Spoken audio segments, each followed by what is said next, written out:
Hi, everyone. I'm Plastics News publisher Brennan Lafferty. Welcome to the 2020 Plastics, Caps, and Closures Conference, organized by Plastics News. This conference offers more than 40 speakers in 18 sessions over the next 5 days. Thank you for tuning in for today's workshop, brought to you by Nova Chemicals. We're so glad Nova is back once again to organize this important and educational opportunity. Today's workshop is titled Navigating the New Normal, Packaging, Closures, and Sustainability in a Post-COVID World. Our workshop panelists are Jonathan Quinn, E-commerce Packaging Manager at Nova, Brant Wunderlich, Market Manager for Caps and Closures at Nova, and David Lutenberger, Global Packaging Director at Mintel. Now, I know our panelists have an interactive workshop planned for you, and they will answer some questions after their presentation. But if you do have questions, send them at any time through email, pnevents@crane.com. And now, let's get things started with Brant Wunderlich and Jonathan Quinn at Nova Chemicals. Gentlemen, the workshop is open. Perfect. Well, thank you for that introduction, Brennan, and hopefully everybody can hear me and see me. So thanks to everyone who's joining us right now for our digital workshop, which is, of course, navigating the new normal, packaging, closures, and sustainability in a post-COVID world. And so what are we talking about here? Well, in 2019, we'd conducted original research to kind of develop a playbook for our audience on how to interact with their customers and the customers' customers about the products that we all contribute to manufacturing. And we shared those results at Caps and Closures 2019. And if you weren't there, don't worry, it wasn't a prerequisite. Now, moving into 2020, the world has just been completely flipped upside down. The fact that I'm talking to you online out of my living room right now, I think is a testament to that. And I think everyone here would agree that COVID has been a hot topic. So it'd be remiss of us not to address it. But at the same time, what we didn't want to do was rehash something you may have already seen.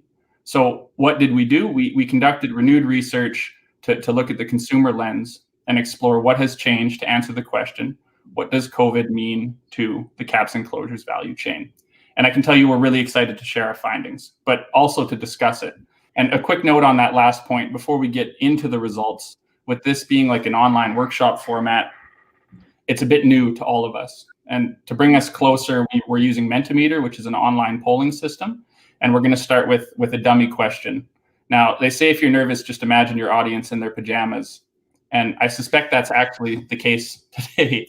So what you're going to do is you go to menti.com. I assume you're all using browsers or phones or something. Menti.com, and you enter code 1713779. And if we could change the screen over here, please, Colleen. Thank you. So if you go to this address, you can enter your result, and this should show up on the screen. So I'll give everybody a moment to load it. Code's right on top.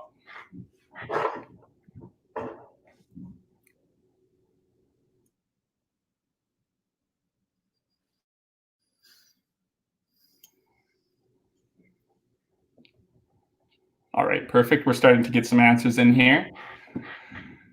All right, well, at least I know I have an honest audience because not a single person has answered no yet. And in fact, I myself was pretty impressed that my dress clothes still fit after working from home for 6 or 7 months with marshmallows and chocolate nearby. You should see what's in my cabinet. We got one liar here saying no. So I'll ask everyone in the audience as you start to load this in. We're going to ask more pointed questions as we move forward. Questions that allow us to contrast against the survey participants. And I think it'll be, in some of these cases, quite interesting how the results diverge actually from what we found, because you have to keep in mind we're a fairly informed audience actually. And so we may have some biases about how things appear. So perfect. We seem to have a pretty good group using the tool. So you'll see those slides come back up, and just bear with us through the technical difficulties as we switch platforms. And with that in mind, we'll go back to the slides, and I'll pass it off to Jonathan here. Yeah, Brent, thanks. And I have to admit, today was one of the first days where it is the first day where I woke up, got dressed, and came into the office. But that was to save everybody the background noise of my 3-year-old and 1-year-old. And I do have to admit, I did enjoy getting up, get dressed, and coming in so much that I forgot my ID badge to get into the office. So I had to work through a few few different things. So I guess that's also a good lead in to this slide, in that my playbook for that I was drilled into my mind as to getting ready and going into the office every day, I kind of had to call an audible. And that's what this new year has created for all of us. Heading into this year, consumers were feeling optimistic about 2020. They were feeling like we were headed for the roaring 20s, with 72% of consumers having that optimistic future of where we were headed within the U.S. But nothing could have prepared us for what we've seen this year, with the implication and impact of COVID-19, and what this new decade is the foot that we're starting off on.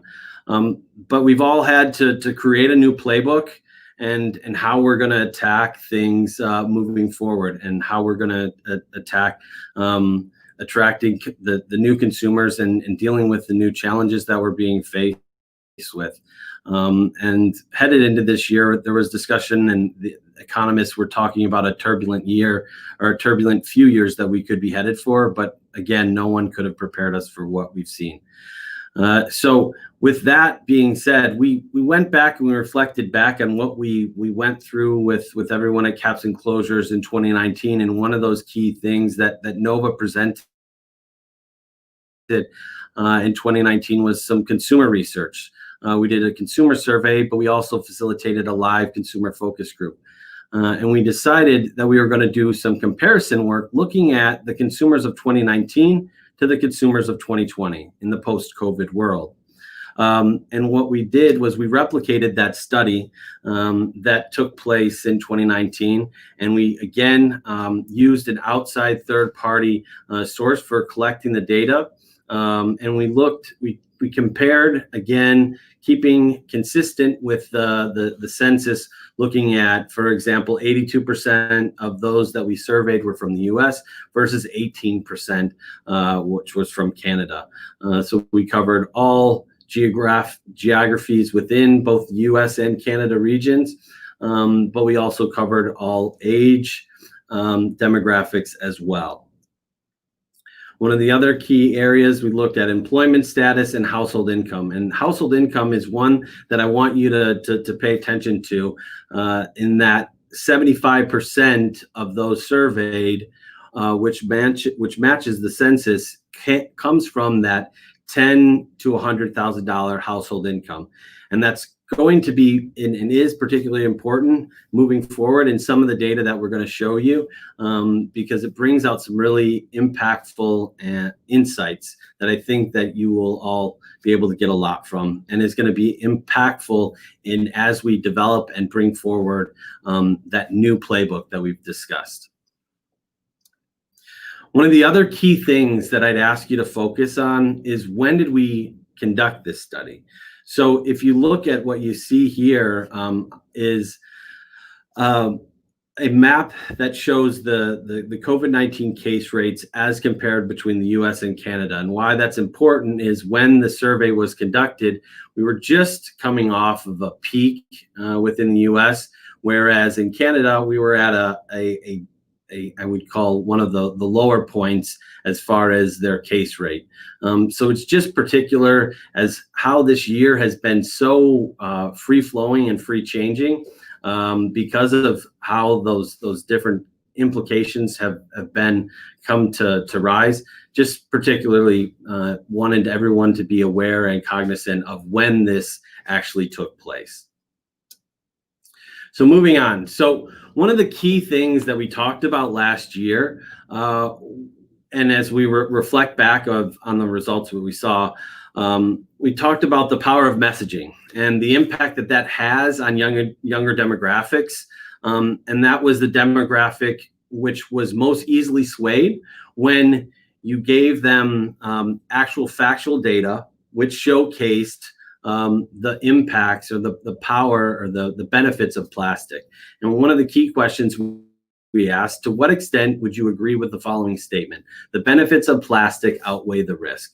So if you look at the 45 and over demographic, there wasn't a real big shift between the agree, Where we saw a bigger shift was in that neutral. So last year we talked about the movable middle. So now that middle has gotten bigger, and we're hopefully in the future going to be able to sway them towards the agree through the power of seeing the benefits of plastic.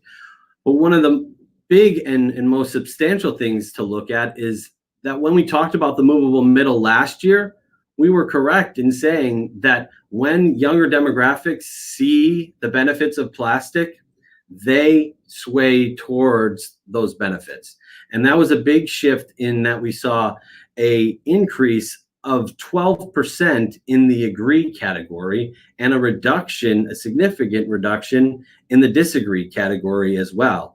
So as we move forward, we're going to continue to see these opportunities. And I think this is one of the more profound things, and maybe David will touch on this later, but COVID-19 has presented an opportunity to brands and brand owners to showcase the value of plastic, to showcase the value that plastic packaging is bringing in protecting and providing those products on an everyday basis.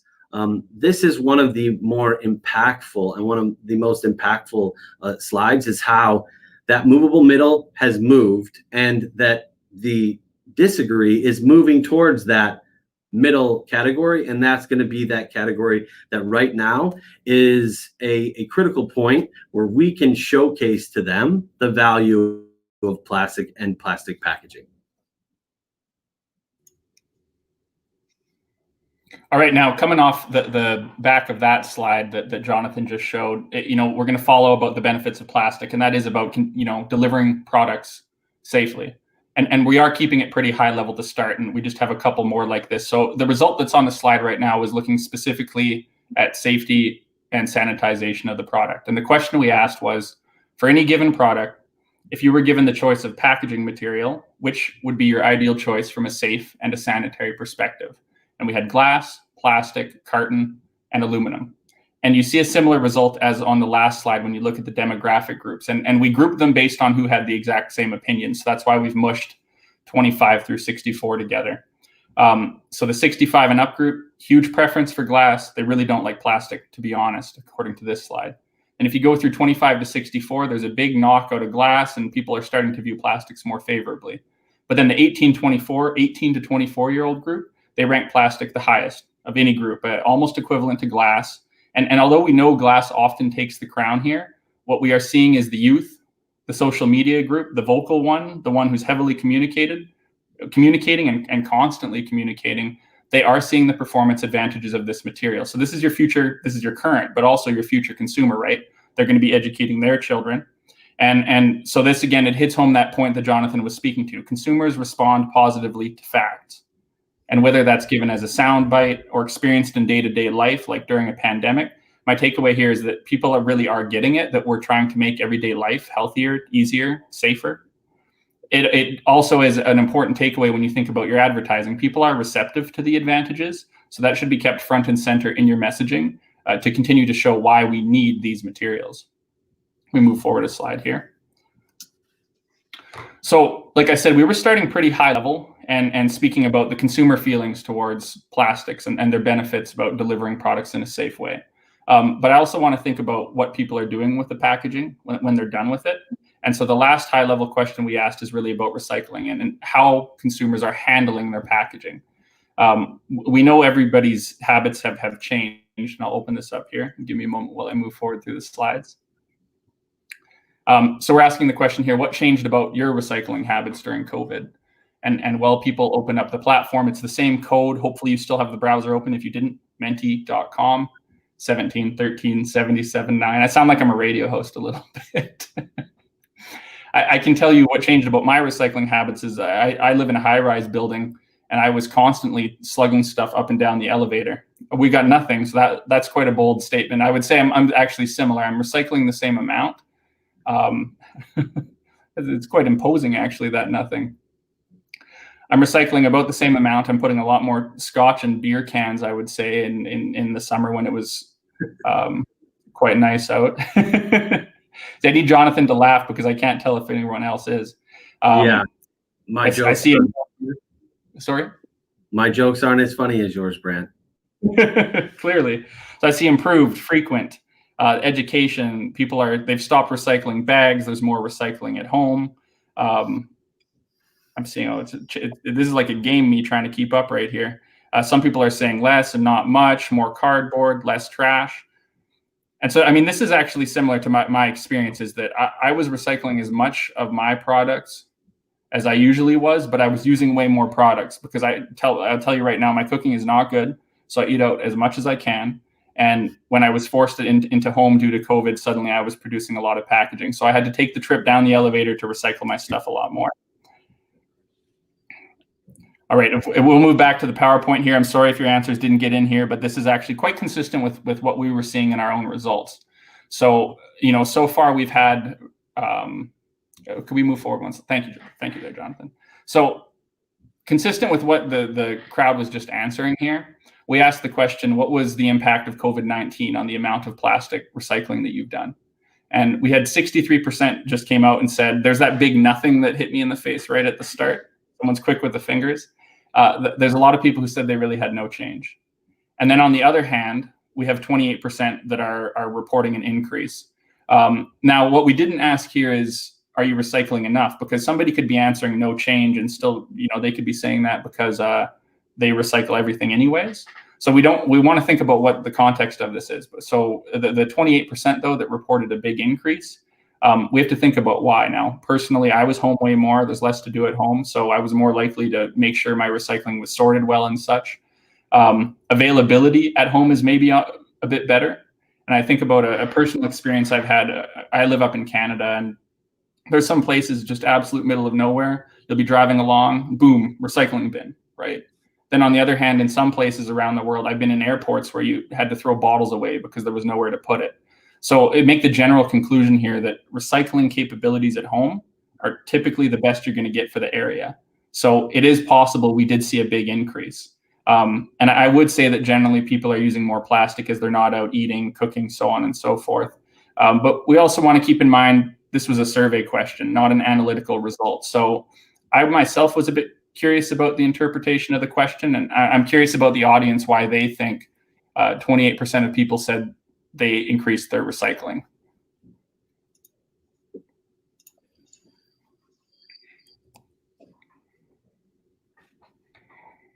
Give everyone a moment. Hopefully everyone has figured out the platform who intends to by now, but it is again menti.com 17 13 77 9.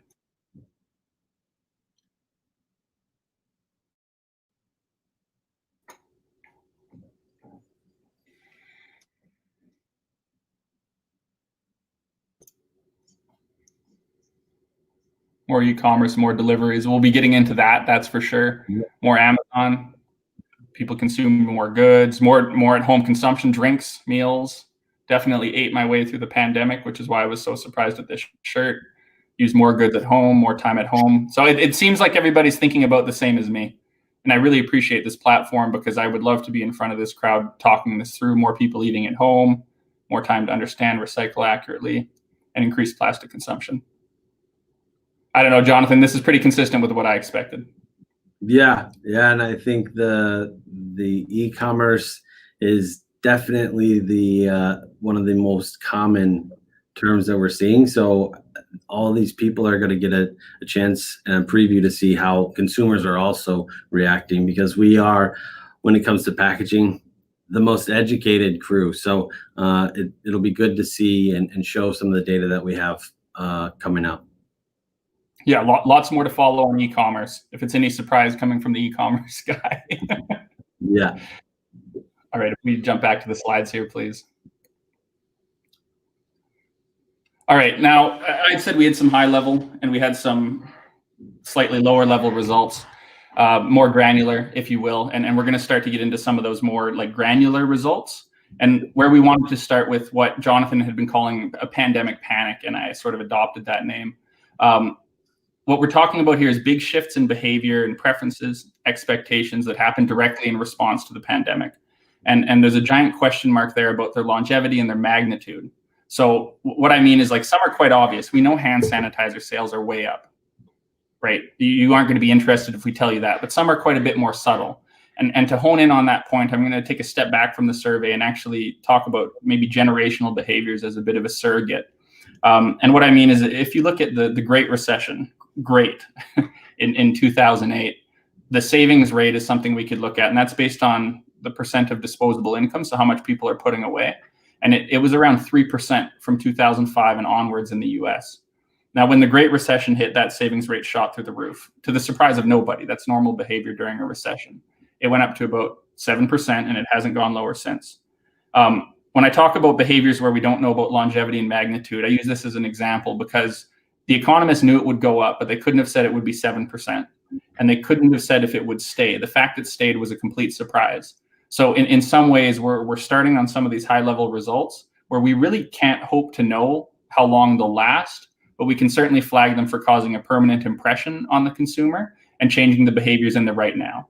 And so we need to keep that in our mind as we proceed through to some of them that are a bit more permanent in a way. So on the note with that the soliloquy about long-term changes, I'll move to the slide you're actually looking at.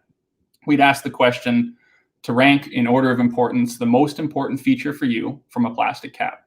2019 is in the darker blue, 2020 is in the lighter blue, and you can see quite a big difference actually. Ease of use, reclosability went way up. We know that there's been a huge focus on convenience type measures, ease of use, that's become really important. It's particularly reflected in the rising use of e-commerce, but you also have to think about how people were handling products this year, right? When we were looking through these results, someone internally, they said to me, Brant, you can't honestly tell me product safety fell in importance during the pandemic. And I can't agree enough. There's no way it did. But when you think about how people think about their packaging, people were really worried about their hands and what they're touching this year. So a package like a carbonated soft drink where there's good tamper evidence, the consumer becomes worried about how they might contaminate it. And I believe that's how ease of use rose, reflecting both the importance of convenience, but also the factor of safety and convenience in this case. Now, if we look at the reclosability part too, this highlights something that is woven throughout the results. When the economic situation contracts as it has, people become concerned about the length of their dollar. They want to make sure their money goes far. So people, of course, become a bit more concerned with reclosability. And what about the scale and the longevity here? We really can't say, I don't think. I know convenience is here to stay, but how permanent this big boost, where a quarter of people are saying ease of use is the number one, feature of plastic caps, I can't hope to say. But we do know that caps and packages that provide a better experience are going to be here to stay.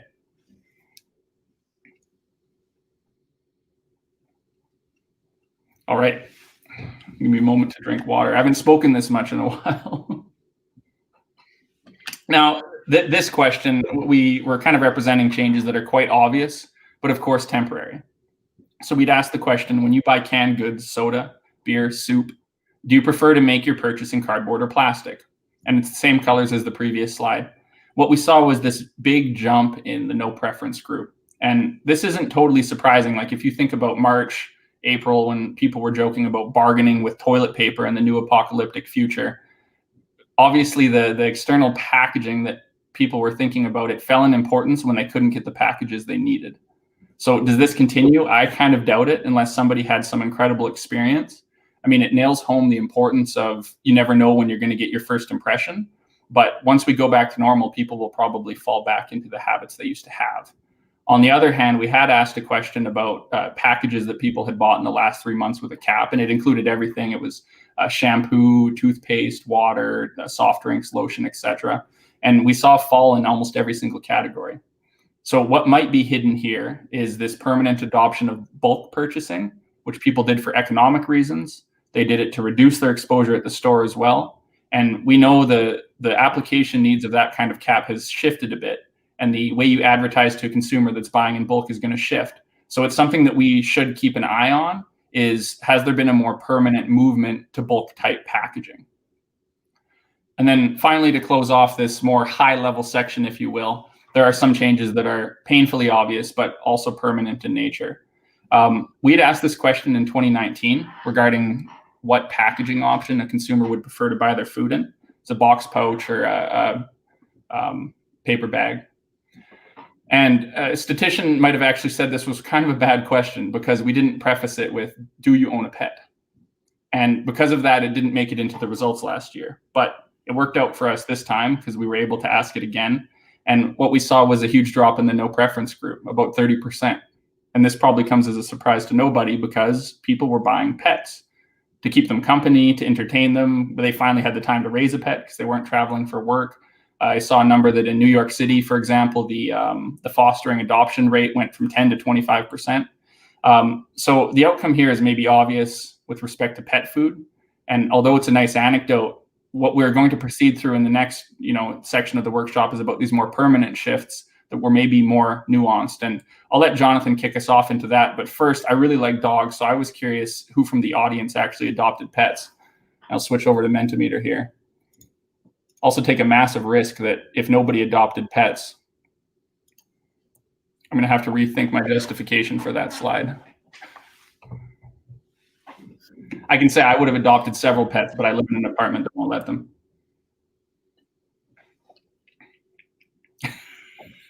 Whoa. Oh, and this is my wife probably would put my dog up for adoption if we would let her. Yeah, barking in the background. And somewhat interesting too is that you don't need a massive amount of pets, just like anything where if you have somebody close to you who's adopted a pet, suddenly you have a bit of a stronger opinion on it. And it's also more in the forefront. I'm seeing a group here that didn't adopt. We also have to think about the demographics of the group. And I know younger people are more likely to adopt pets. So that's the hill I'm going to stick to. Right. Give everyone more seconds to get their answers in here. At least 0.1 of a person has answered yes. Yeah, I was trying to figure out that scale there. Me as well, Jonathan.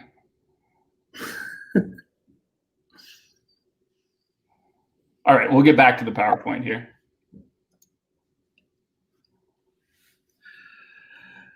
All right.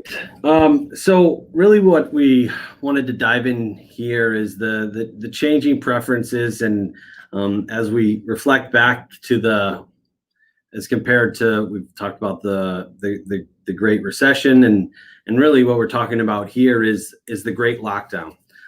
So all the pandemic panic and everything that was taking place has shifted, and we've seen tremendous growth within e-commerce, and we're going to dive into that a little bit more after this slide. But really, one of the key takeaways here on this slide is we asked the respondents which of these products have they bought through e-commerce. Now, where one thing to notice, okay, so 50% say that they have not purchased any of these products. Well, that tells you that there is a big opportunity. There is so much more market share yet left to gain. And so to make sure that when you can capture that market share, that you take the chance or that you have the best foot forward. And I think what that leads back to is looking at 86 to 75% of people that had bought these products through e-commerce during this period. They didn't have the most positive experience. And that creates the opportunity for innovation to how do we capture and captivate these consumers when they buy these products through e-commerce. One of the particular ones, and we've talked about this in years past, is the innovation that needs to come forward within the soap and detergent, shampoo, all of those liquid products with regard to closures, and be better prepared for the e-commerce channels. But we haven't seen a ton of innovation in those areas. But now, as the market and the consumer has shifted, those demands are much higher than they may have been in the past. So if you look at e-grocery has doubled across all demographics due to COVID-19.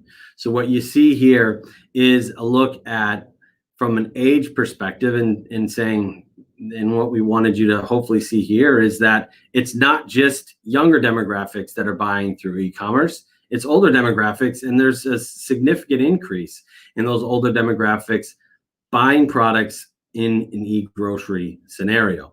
And what does that mean? What does that tell you? Is that traditionally, that is a demographic that hasn't been and has not adopted e-commerce.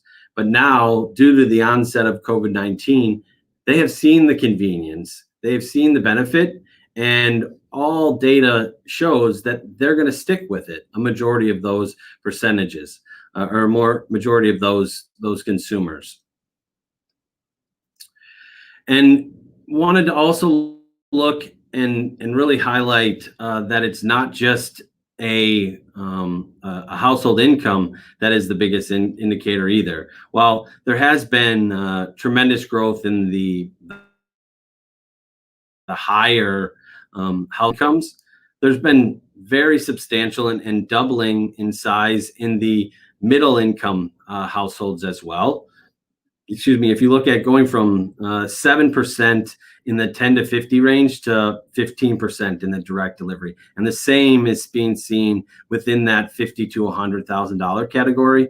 Again, that is that 75% of consumers fit within those two categories, and those two categories are seeing tremendous growth. And that's where e-commerce is going to continue to move forward.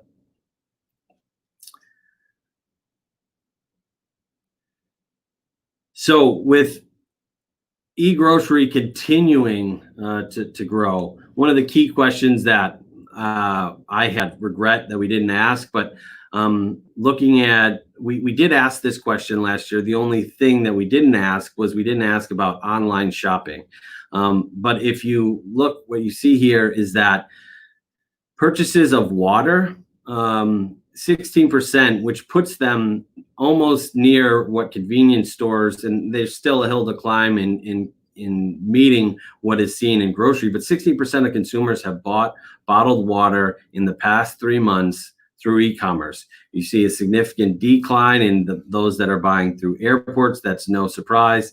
At an event, again, that's no surprise because we're not having those events, and we're not, the majority of us are not traveling. So that 16% is something that we expect and we should expect to continue and see very positive growth within online shopping associated with water. Now, I want to ask everyone in the audience, how are you buying your bottled water? How did you buy your bottled water in 2020?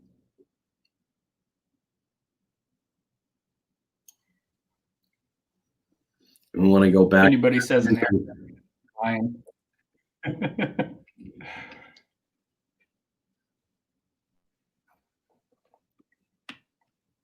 So it's a race between bottled water and grocery store. Online shopping. And I know one thing, Jonathan, you and I had talked about is how, somebody may not think I'm going to buy bottled water off the internet, but they buy their groceries and then everything arrives that way, right? Right. If you're buying groceries through curbside, where you go to the grocery store and pick them up, or if you buy them direct delivery, that's what we're talking about online. So if you're not buying them direct, where you go and you pick them up in the grocery store yourself off the shelf, then it would be what we would classify as online, maybe a little clarity there. And we see, so nobody has, I guess I scared everyone off the airport question. I know probably most bottled water I buy in my personal life was in the airport, right? Traveling. So that's been a big shift for me. All right, shall we go back to the slides? Yeah. Glad to see the online polling format is working, and it's always a little risky to do these things live. So we're just speaking about how people receive their goods. And with this in mind, I wanted to revisit, okay, what do people really want from their packaging? And we know this, but yet it bears repeating. For so many people this year, COVID was a sanitation issue, right? So it was natural to look at this. And we had asked here, what is the most important for you in regards to plastic packaging? This shows us where people find value. And of course, sanitation is number one. Sustainability impact started to take, a bit of a back seat. There's lots more to come on that. We'll speak to that. But again, it just shows that the advantages of plastic were shoved in our face this year. And really, there's an opportunity here to reset messaging a bit and highlight that value. If we go to the next slide here, we also got curious that, okay, we know sanitation is important, and yet you heard constantly about people couldn't get Clorox and they were putting chemicals on their phones and destroying screens, and people were drinking bleach, right? People wanted to keep things clean. And so what we wanted to look into here was, what are people doing when they buy their groceries? And I'll explain this chart a bit. The question was asked, are you taking steps to sanitize your items based on these purchase locations? And we had the supermarket, curbside pickup, and direct delivery. And I'll notice where I really see a difference is you have about 30% buying from the supermarket that are saying rarely or not at all are they sanitizing their package. Whereas curbside pickup, direct delivery, closer to 20%. Now you might say, Brant, that's not an earth-shattering difference. Like I'm not impressed. And I think you have to keep in mind here that the very often and the often types that are answering this, they're doing this unilaterally. They're cleaning everything, right? So what we're almost showing here in my mind is an inflection point, right? Where are people's mindsets shifting? Why are they represented differently across these avenues? And the fact that the supermarket, the grocery store purchasers, they handle it for the last mile, they have greater comfort about the safety of their food. And if you keep in mind some of the other headlines we've seen in the last couple of years, I know my colleagues spoke to the fact that food delivery drivers admitted, 25% of them had admitted to picking at food when they were delivering through the typical food delivery avenues. So you combine the results here. We have a consumer sector that's expressing some type of vulnerability, a little bit of worry about how their packages are handled when they're delivered online. And it's that same segment that is buying more and more stuff online. So people are going to have a higher level of scrutiny. They have higher expectations about tamper evidence. They find delivery a bit less clean. So packaging that addresses this, secondary packaging that addresses this, tamper evident closures, these are going to go far here. They're going to be important for the e-commerce sector. Now, if we go to the next slide, I believe it's everybody's favorite survey platform. Everybody's laughing. I hope so. I wanted to see from this sector, from our audience, were people sanitizing groceries once they arrived at home?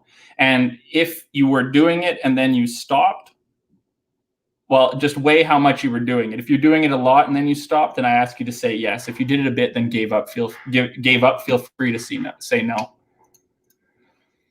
So do some quick mental math. We're seeing about 33%. No is winning the fight. But we're actually seeing a bit more of yes than we did in our survey results here. Though, keeping in mind, we had often, sometimes, very often, and rarely, so people might view that a bit differently than the yes, no that we're asking here, just to keep it simple. The chart would have been horrendous. So I'm looking at my own slides on the other screen, right? We had about 10%, except for the grocery store, was about 15% were saying not at all. And if we take the hard no here to be the full no, it's a majority. So clearly our industry, if you will, feels differently about this than the average consumer. That's a bias to keep in mind. We don't necessarily know how consumers do feel, and I think that highlights this a bit. Jonathan, I cut you off there. Were you going to add something?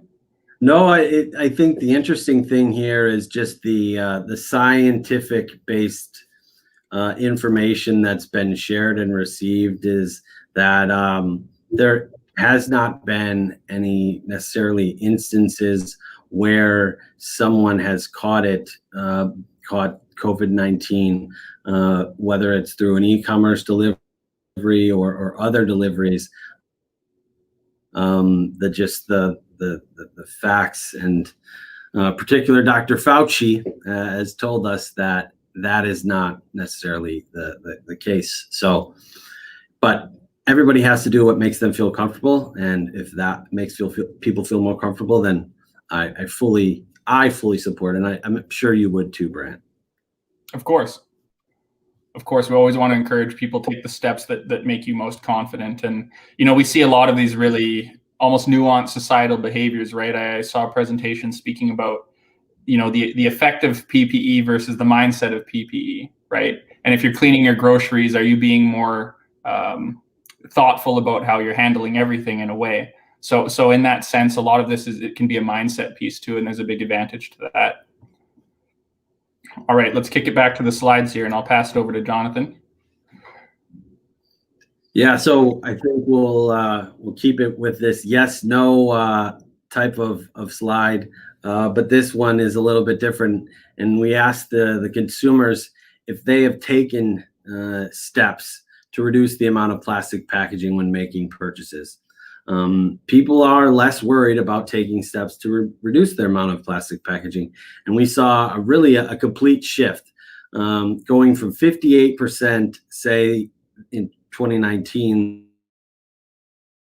that they were taking steps to reduce, to 42% this year, and then 58% saying no. So really, it just completely flipped it on its head. So the consumers are seeing the benefit and the value of plastic, and that is swaying them towards the value of plastic. Moving forward, so one of the other things that has been a major topic of discussion is deliberately purchasing products due to made from recycled materials being on the label.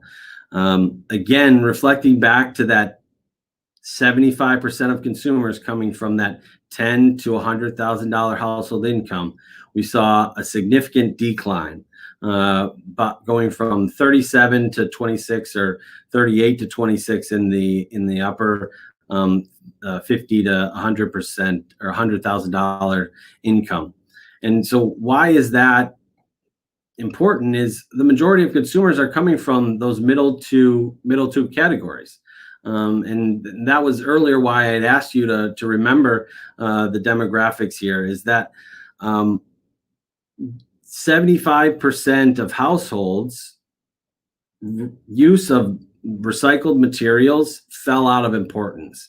And I mean, that's very, very, very impactful and powerful to me when you say that 75% of households have less importance associated with in particular PCR materials.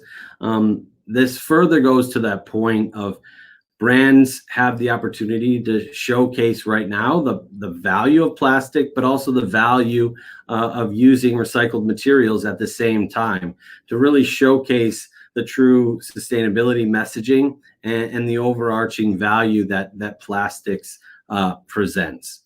So this is one of the most impactful slides that I saw, and data points that we saw throughout, is that tremendous decline in consumers who valued or who deliberately were making purchases due to knowledge or awareness of it being made from recycled materials.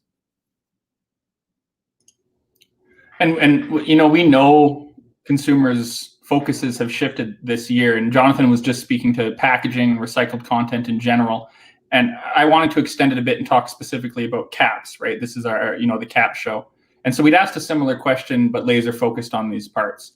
The question was, if you're given the choice, this is a long one, if you're given the choice between a product that had recycled content and the same product without recycled content in the plastic cap at the same price, which one would you purchase? Now, I'm assuming they got to the end of that question before they made their answer. But we see a similar, really big shift here, and it's the same across the demographics as well, which is that in 2019, you see the dark blue are people who say the cap containing recycled content. Lighter blue is recycled content does not influence my decision, and green is the product without the recycled content. Same with 2020. Last year, the people picking the recycled part outnumbered the neutral, if you will, by 2 to 1. This year, it was 1 to 1. Now, it's important to note, and I need to tread carefully here, we didn't see a huge shift to negative.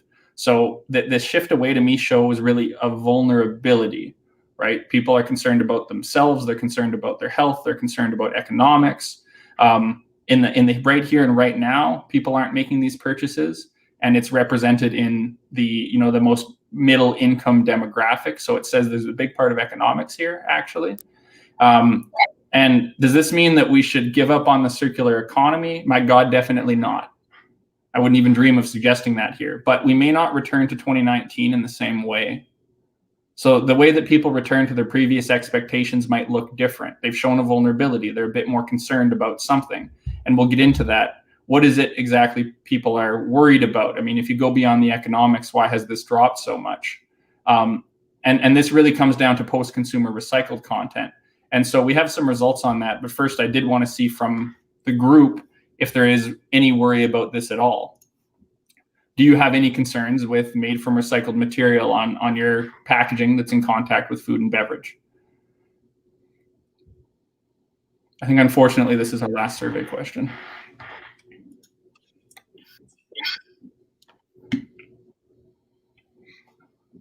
I've got a no. That could be me hitting it on my phone. I've got a yes here.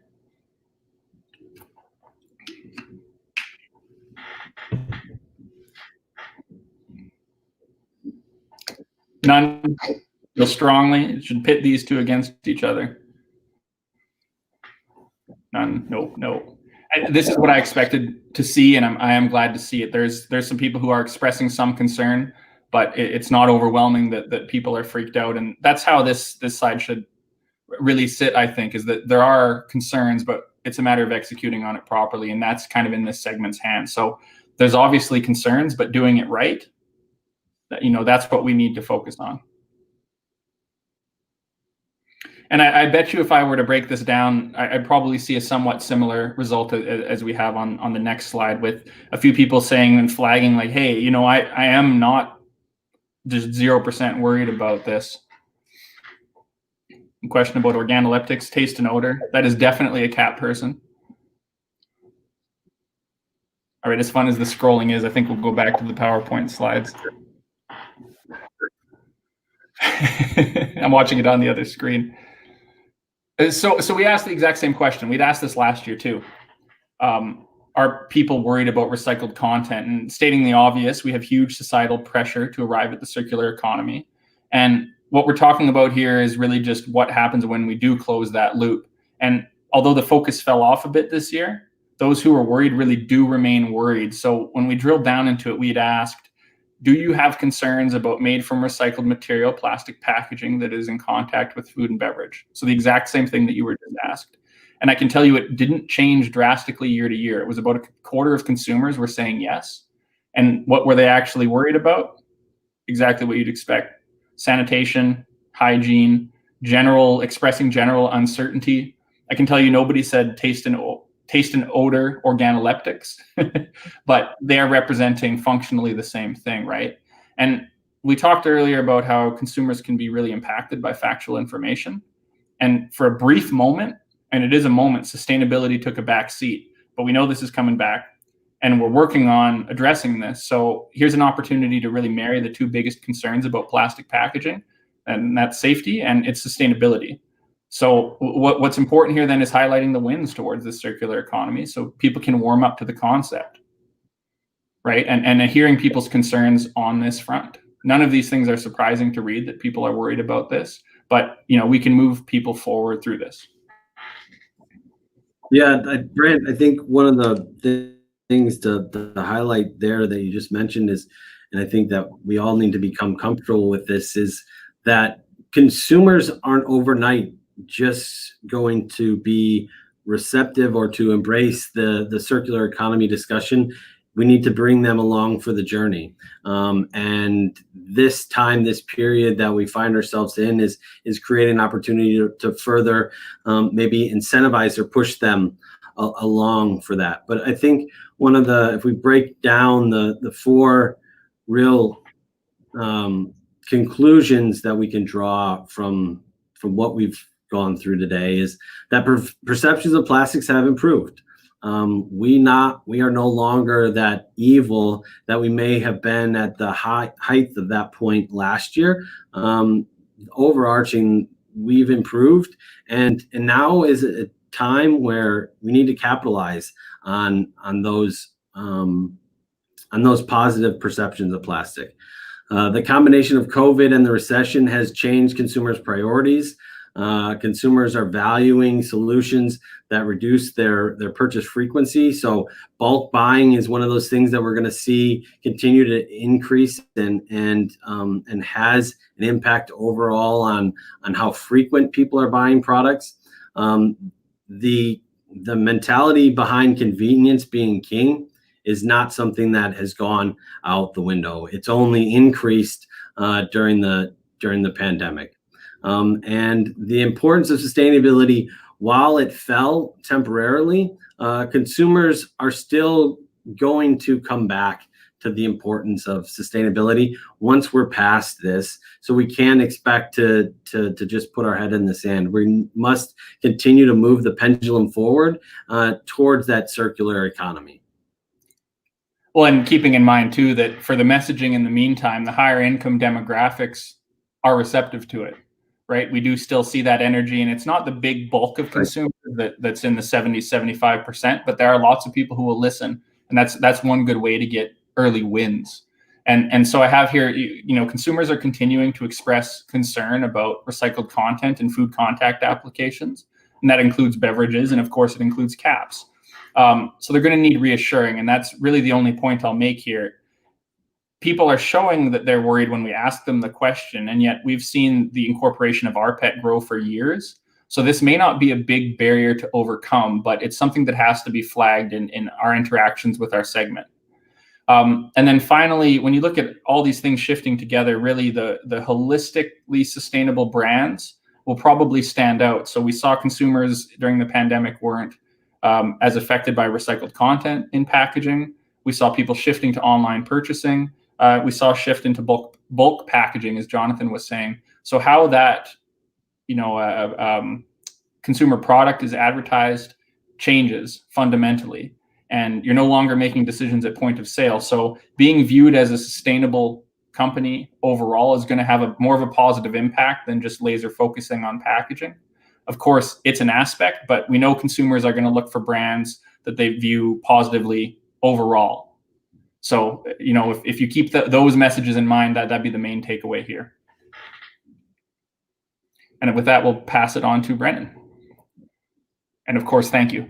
Yeah, thank you. Jonathan, Brant, great job. That was fun and informative. No doubt we have some Mentimeter converts out there. We'll see Jonathan and Brant for Q&A at the end of the presentation. A reminder to our viewers, if you have questions, send them at any time to this email address, pnevents@crane.com. It is now my pleasure to introduce the next part of our NOVA workshop. Our speaker now is Mr. David Leutenberger. David is Global Packaging Director at Mintel. David will share consumer insights and expert point of view on packaging innovation, affordability, responsibility, e-commerce, and the impact of COVID-19 on packaging, and of course, where caps and closures are making an impact. Welcome, Mr. David Leutenberger of Mintel. David. Thanks, Brennan. I appreciate the introduction. And Jonathan and Brant, I want to congratulate you too. Really nice presentation, great engagement with our, quote, consumers online.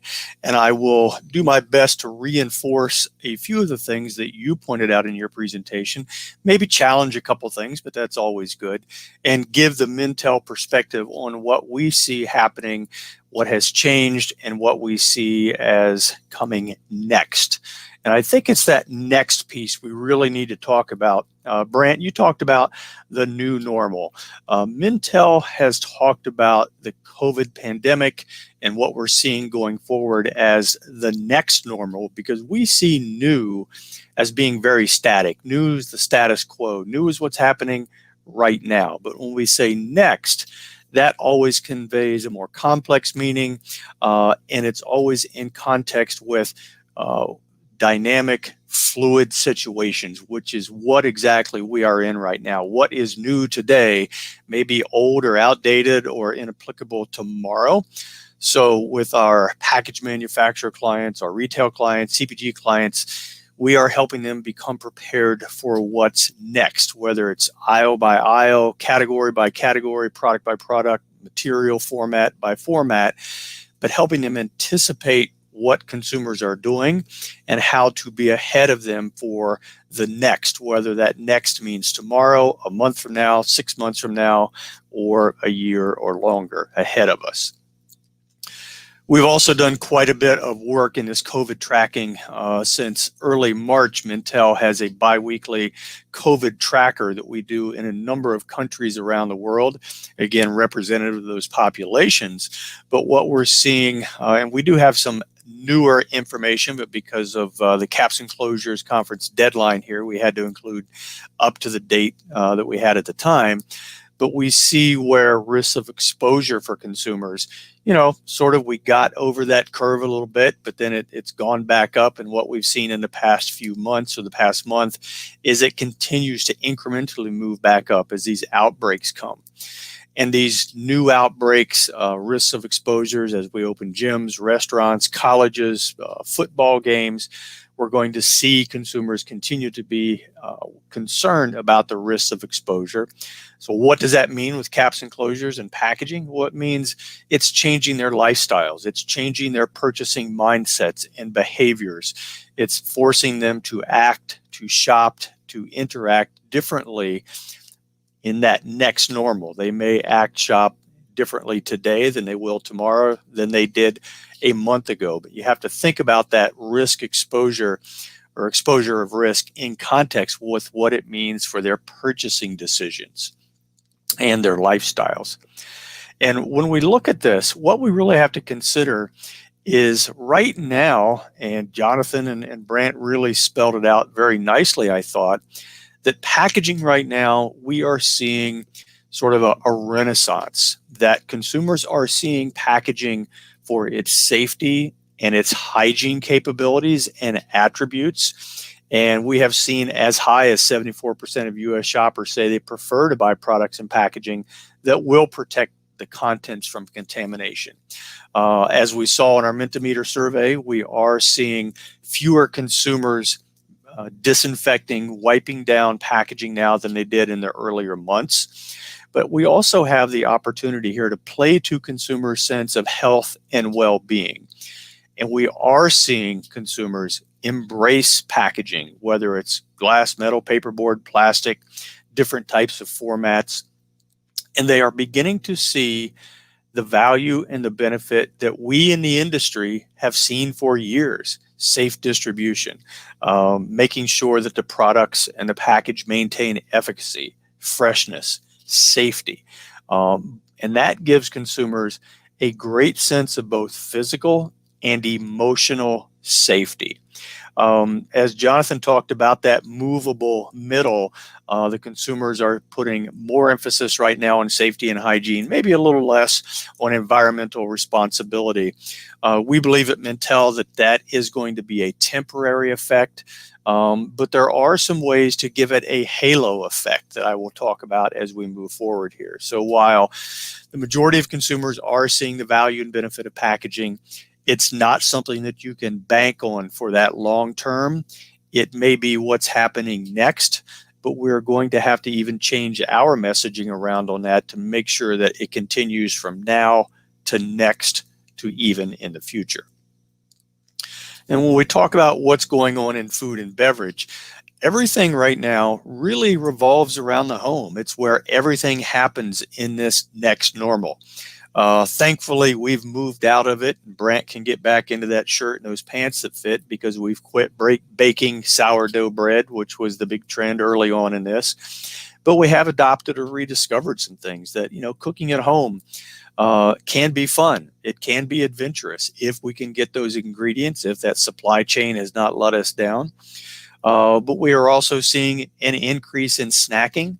We are going to see a huge change in snack packaging, fewer shareable type of packs, more individual packs, larger pack sizes that allow for the value and the benefit of that larger pack size while not having to go into a store physically as often as we used to.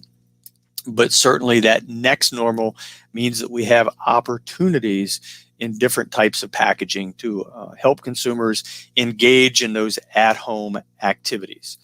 And certainly one of the things that I would caution you about and also really encourage you to take a look at is how have you, as a package manufacturer, a retailer, a raw material supplier, a CPG, what have you done to engage consumers and reassure them that you are a brand that they can trust?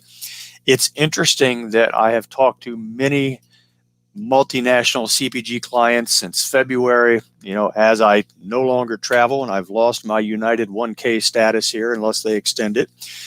But as I talk to brands around the world, many of them say, I'm not really worried about trust. I'm a legacy brand. Consumers have purchased me. Consumers buy me because their grandparents have purchased me. And Mintel is saying you can no longer rely on legacy. Trust has to be explicitly explained and reinforced every day or in every new next normal.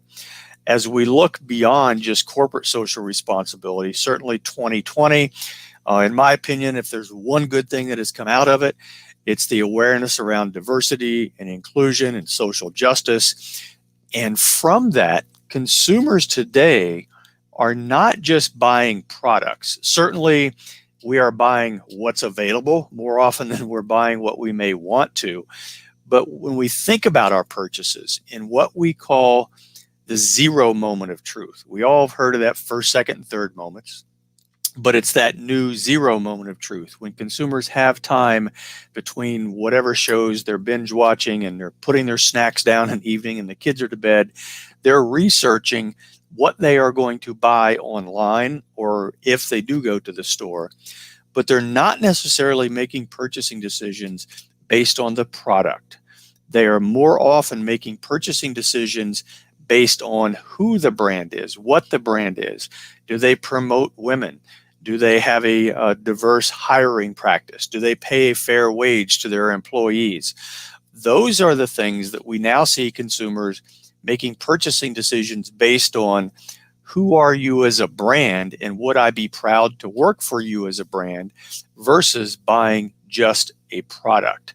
So every day, whether you're a package manufacturer or a brand, you have to be reaching out to the consumers to say, we are doing what is right, not only for ourselves and within our headquarters, but we are doing what's right for society. And again, think about that the consumer is buying into and what's behind a brand rather than just buying into a product. So these are the three big macro level shifts that we're seeing, particularly in that food and drink category. What we've seen here as well, when it comes to caps and closures specifically, resealability. And you have to kind of go down the progressive list of attributes in terms of, well, what does resealability mean? If I can reseal versus reclose a package right now with some type of positive reseal feature, that ensures freshness, because freshness and taste in any economy, in any situation other than price, is going to be the number one thing that consumers look for. If I am preserving freshness, I am eliminating the potential or reducing the potential for food waste. If I'm eliminating or reducing the potential for food waste, I am preserving my purchasing dollars because I'm not throwing things away. That attribute of value is something that consumers right now are looking for with any package type. But overtly, caps and closures are something that they can look at and they can say, yes, I know I can reseal this. That's a positive attribute. And it's something that we see, more than 8 out of 10 consumers are driven to a purchase by specific packaging features. Among those, something that gives me resealability, or at the very least, the ability to close this package. Here we see that resealability is one of those top packaging features that drive food product purchasing decisions among those consumers. Portability, in this day and age, in this normal, is not so important anymore. As Jonathan mentioned, environmental friendliness has sort of taken a back seat in packaging attributes right now to safety and hygiene. Mintel truly does see that, though, as a temporary opportunity for brands and package manufacturers to use on-pack messaging to reinforce that attribute to consumers. Other things that we're seeing coming out of this pandemic, or sort of that COVID silver lining, if you will, is packaging in that center of the store. The things that offer ambient packaging, shelf stable. We know, particularly in the past few years, that especially the younger demographic of consumers have shopped that perimeter of the store, looking for fresher foods, foods that they can buy and eat today, or maybe even save a little bit, take to work tomorrow for lunch. What we have seen during the COVID pandemic, as consumers want to make fewer trips into a store, or they are buying online, or they're buying, online for curbside delivery, is that they are doing what we are calling quartermaster stockpiling. They are building up their supplies. For those of you old enough to remember, it's sort of like we were stockpiling toilet paper for the Y2K pandemic when our computers were going to crash. It's somewhat similar. We are stockpiling things that have a long shelf life, and we are finding those products in that center of the store. We are also seeing sort of a temporary resurgence, or maybe here in the US, just the emergence of what we call connected packaging, adding codes, links, URLs, things that build consumer engagement. I may not want to engage with your brand at the point of sale because I don't want to linger if I'm in a store, or if I'm online, I need to get my purchase made before my session times out. But once they receive that product and that package, is there a way for the consumer to engage with the brand, or the brand to engage with the consumer? So along with those ambient center of store Renaissance packages, adding the element of connected packaging and putting those two together, as well as we move forward, to allow them to be integrated with smart homes, to tell me when something is fresh, to tell me when something that I need is going to be replenished. We are spending more time at home, and we are going to be spending more time at home for the foreseeable future. For this is a way for brands and package manufacturers, again, to engage with consumers. So in this food category, as I've said, right now, snacks are that great equalizer, whether it's for indulgence, whether we see it as consumers, some of us or some of you are engaging in healthier eating habits, exercising more. So energy bars, lower trans fat foods, things that give me health and energy and vitality in terms of snacking are really important right now. We are beginning to see the emergence of new packaging formats that eliminate the need for multiple people to reach their hand into a rigid container or a flexible packaging. Still staying in those types of plastic packages, but making them so they are more easily dispensable by one person into someone else's hand versus reaching the hand in. We are also beginning to see packaging as a responsibility that consumers right now, even though they are putting safety and hygiene ahead of sustainability, or what I like to call environmental responsibility, 64% of US consumers are still looking to brands to do the right thing, to maintain that environmental responsibility. Moving one step further, consumers expect brands to help them understand what the right thing to do is. Yes, it's great that you are using post-consumer recycled plastic, or you are including higher percentages of that you are being compostable, or you're reducing or eliminating plastic packaging, or you are producing with renewable energy. That's great for you. Always take it back to the consumer. What are you doing for the consumer, and are you making it hyper actionable? What we mean by that is, what are you doing to help the consumer understand that, yes, you are a brand with a social conscience, but you are also a brand who is helping the consumer to be a more responsible shopper, consumer, and at the end of that package life cycle, help them understand what they can truly do with it. Jonathan Brandt talked quite a bit about, would you buy a product that has post-consumer recycled content in it? What Mintel has learned is, yes, consumers would love to do that, but consumers also largely believe that if a package includes recycled content, that it's automatically recyclable. So we need to help consumers put some of these new terms in context. What's the difference between degradable and biodegradable? What does includes recycled content really mean? What's the difference, or do they even know there's a difference between home and industrial compostability when it comes to food and drink packaging?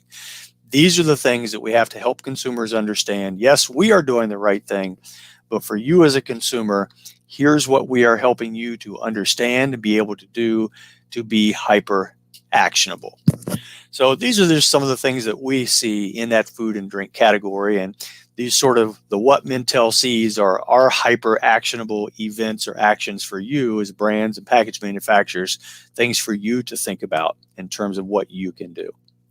A couple of examples here we have in the snacking category, whether just a lucky coincidence, I doubt this was on purpose, but certainly the Planters Pop and Pour package with this large mouth opening is one of those packs we see as a stockpile perfect packaging. You know, reseal it, maintain freshness, but also the ability for multiple people to dispense from this without having to reach their hand in, even a one-handed. Planters has had a roll-on closure for years, but this is just a little easier. Pop it open with one hand, dispense, as I think Brant has been doing, right into his mouth rather than into his hand. But it's just a different way to engage with consumers. The reason I like this, there's a secondary reason, is that they went that extra mile. They wanted to make it 100% recyclable and make it more environmentally responsible. So a lot of attributes here, but just some of the things that we're seeing, again, by dumb luck or maybe on purpose, is the right package and the right message for this time. So we'll kind of shift over here, look at some beauty and personal care. As we look at what consumers are buying right now, their spending priorities, beauty and personal care is at the bottom of the list. Groceries right now are at the top of the list. However, when we get on our Zoom meetings, if we don't have that filter that makes us look better, we are using, some products just to make us feel good about ourselves. But right now, what the beauty and personal care brands are doing is they're looking at that next normal. Let's look at face masks that just kind of help us feel good about ourselves, about ingredients that are less allergenic, that are more responsibly sourced. And we're also looking at packaging and products that work together that are more functional. We're looking at contactless application, contactless dispensing. So again, some of those COVID silver linings for packaging. How can we reinvent ourselves to adapt to those new purchasing mindsets, those new styles, and maybe those fears about, is the product keeping me safe? Is the package keeping me safe? How do I dispense it? How do I apply it to my skin? And here again is where we see packaging components in this beauty and personal care space are really, keys to that next normal in terms of safety and hygiene. Here again, that touchless application, clean formulas, clean labeling, packaging that helps reinforce how the product and the package work together to make a consumer's life feel safer, feel more hygienic, feel like I'm doing the right thing for myself and for my family. Here's just some examples that we have found in the marketplace. Safe contact for skin care products and makeup, easy open tubes, closure systems. You can rotate these and make sure that the product dispenses correctly, stays fresh. We're beginning to see just sort of the emergence of some of these new dispensing closures, things that will not only help the consumer with dispensing and application, but become a marketable attribute for the brand and for the package manufacturer. Move up that hierarchy of on-pack messaging beyond ingredients or beyond the celebrity endorsement, again, to reinforce to consumers that good, functional, solutions-based packaging can reinforce your purchasing mindset and really play into that physical and emotional well-being by understanding that the package can make me feel safer and can make my beauty routine or my food and drink routine feel more hygienic as well.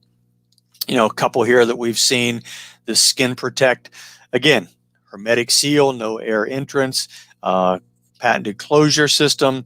It's not necessarily new. It's a couple years old, but these are the types of technologies that we don't necessarily have to reinvent right now, but they are the types of technologies that we can exploit as a packaging feature and something that appeals to consumers in this moment in time and for at least temporarily into that next new normal as consumers continue to shop not only by brand or product, but by the attributes of what the product and the package together bring to their health and emotional well-being.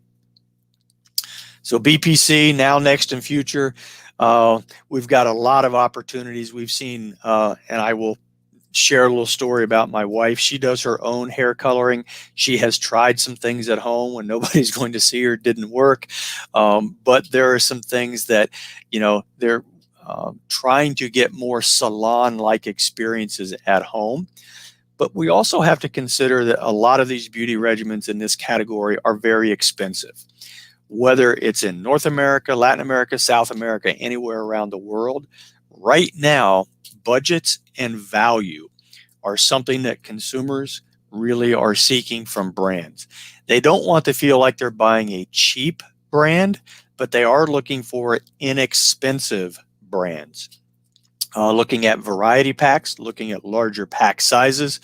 Again, going back to products that they can stockpile, but they are always looking for value even within their pared down purchasing budgets.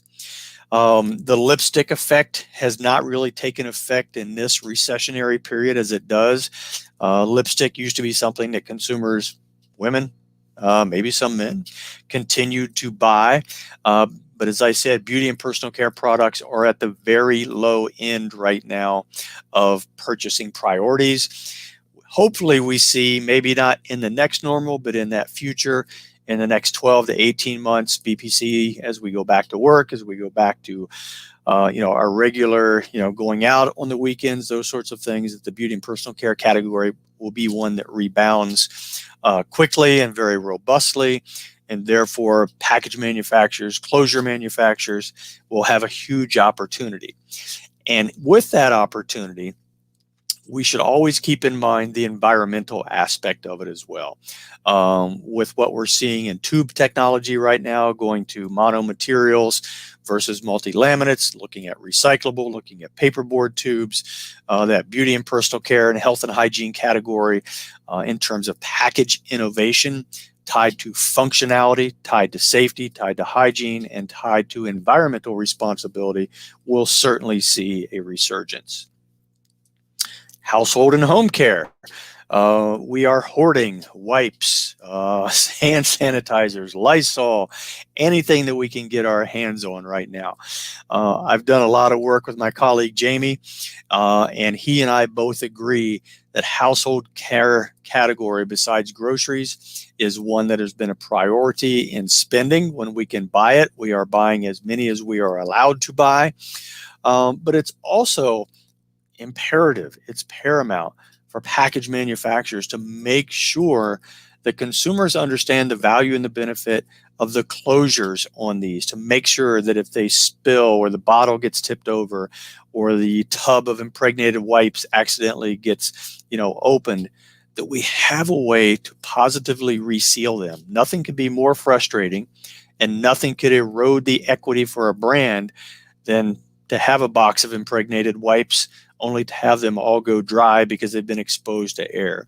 So we see an opportunity right now for package innovation, particularly to ensure leak-free, to ensure that oxygen is not getting to these, that we maintain efficacy, and to the extent possible, we are still maintaining environmental responsibility with our packaging. So those long-term behavior changes that we're seeing, I've mentioned some of these. We're buying more household products. I'm shopping more online. It's interesting that right now, as I said before, and some of these legacy brands are saying, well, we're not worried, we're entrenched. However, you're not entrenched if you're not available. Brand loyalty among consumers, as we've known for the past few years, is beginning to erode. Consumers were typically buying on performance rather than by favorite brand. Right now, we see consumers buying by availability rather than even performance or brand.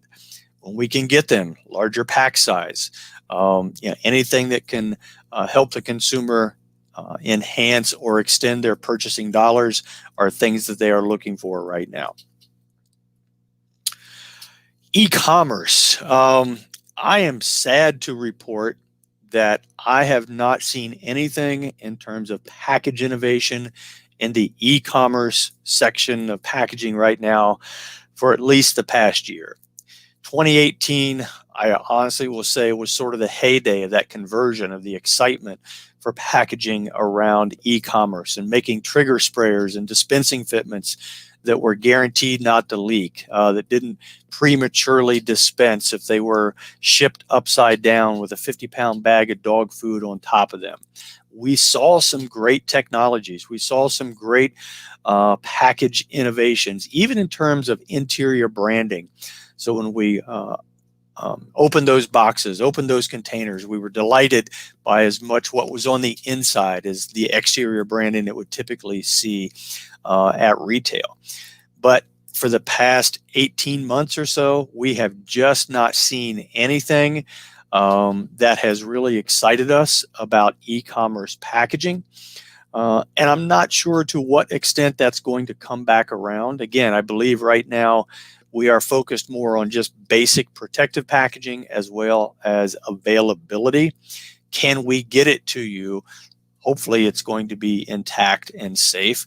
But this is an area that I think will come back, because as consumers continue to shop more online, they will be less and less pleased with brands who don't take the care to package safely, particularly in liquid products, heavy bulk liquids like laundry detergents, trigger sprayers, dispensing fitments, to make sure that when they are delivered in whatever orientation they come to us, that there are not going to be any leakers, there's not going to be any spillage. And this is going to cost brands money.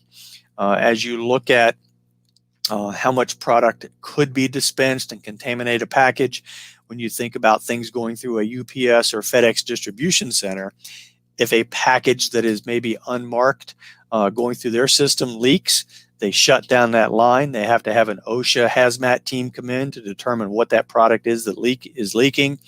And it costs them a lot of money, and those costs are being passed back through.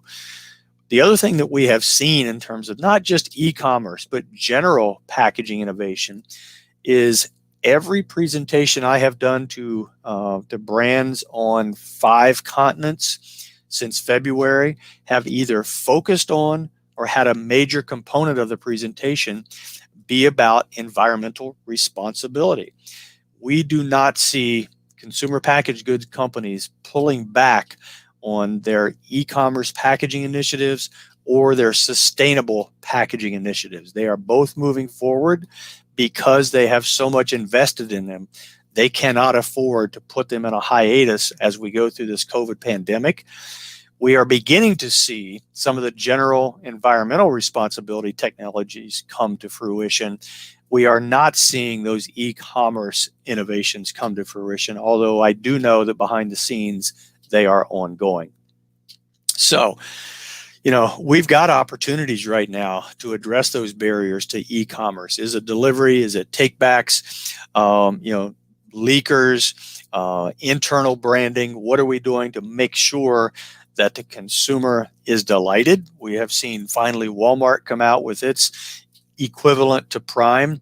Are they going to be able to meet the demands of today's e-commerce market where more and more consumers are shopping online?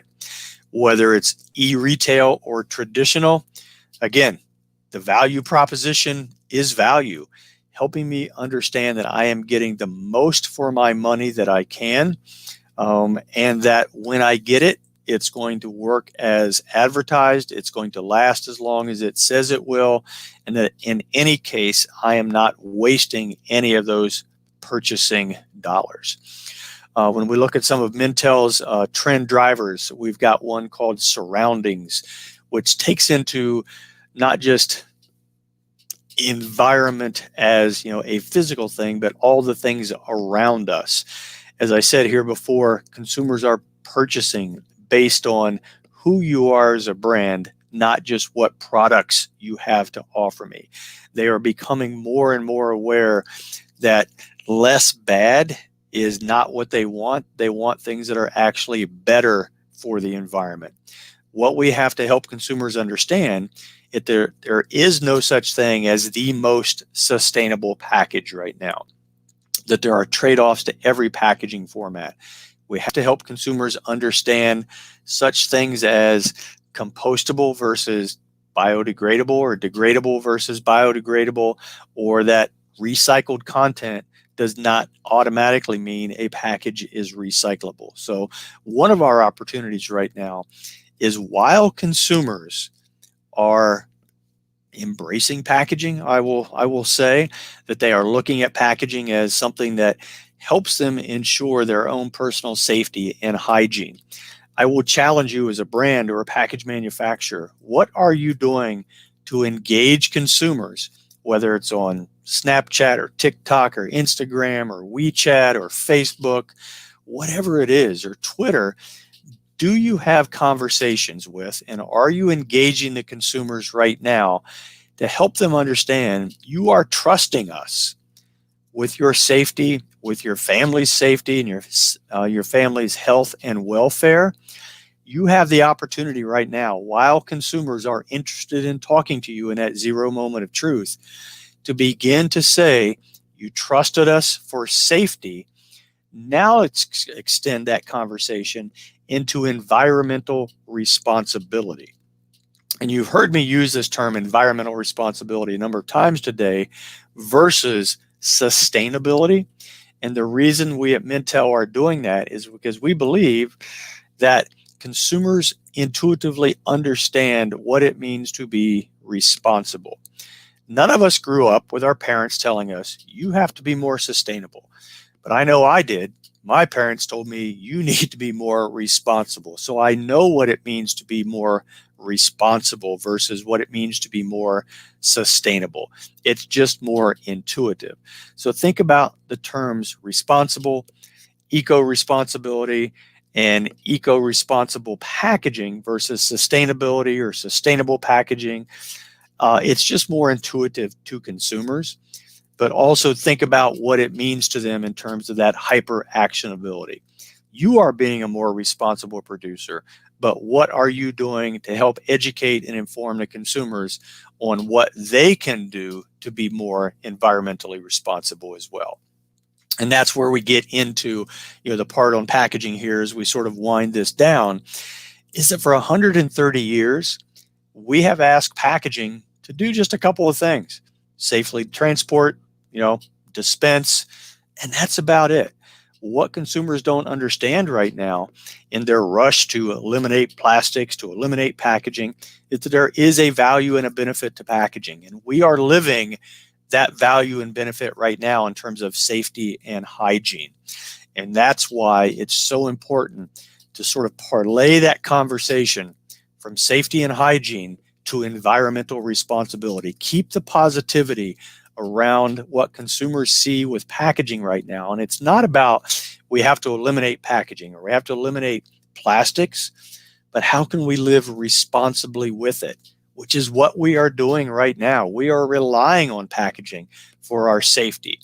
Now let's rely on packaging to help us live a more environmentally conscious and environmentally responsible life. That will be our next sort of mindset and purchasing mindset.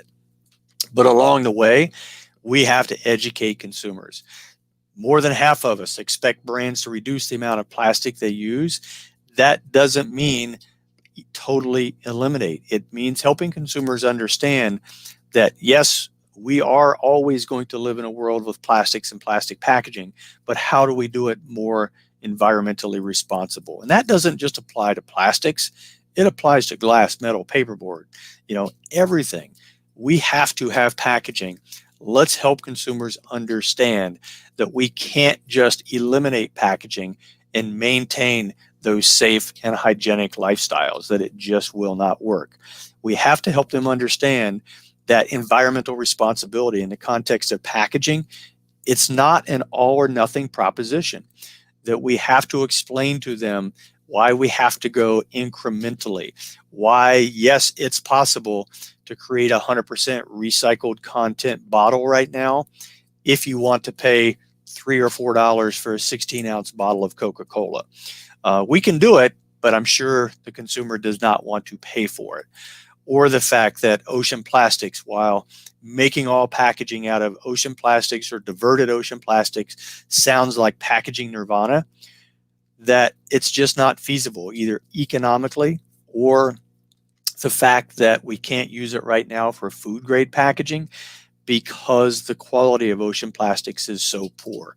So we have to help consumers understand sort of that language and what's behind it and what it actually means to them. You know, actions, we say, speak, louder than words right now. And it's where this trust piece comes into play.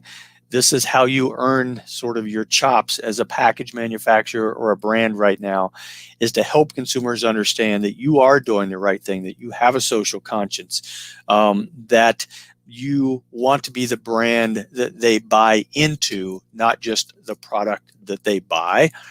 And so many consumers right now are being influenced in their purchasing decisions by Facebook, by social media influencers, by what their neighbors tell them.